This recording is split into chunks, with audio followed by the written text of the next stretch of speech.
আসসালামু আলাইকুম। এস-টিভি সংবাদে আপনাদের সাথে আছি আমি জান্নাতুল মাওয়া। আসন্ন উপজেলা নির্বাচনে ৫০ জন এমপি মন্ত্রীর স্বজনরা সক্রিয়ভাবে অংশগ্রহণ করছে।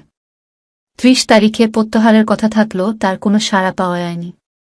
দলীয় কমান্ডকে অপেক্ষা করে স্থায়ীভাবে নির্বাচনে অংশগ্রহণ করছে প্রার্থীরা। তাহলে কি তারা দলীয় কমান্ডকে কোনো তোয়াক্কা করছে না তারা? অপরদিকে দলের হাই কমান্ডকে তার মানতে রাজি নন তারা। শেষ পর্যন্ত কি কঠিন সিদ্ধান্ত নেবে তো এখনো সুস্পষ্ট করা হয়নি।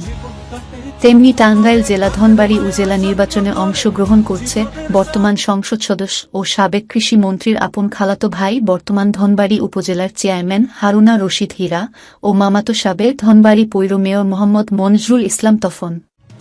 তাহলে নিজের আত্মীয়তার জন্য নিজের পায়ে কুড়াল মারলেন ড. আব্দুর রাজ্জাক এমপি। এমনি কথা বলছেন স্থায়ী জনতা।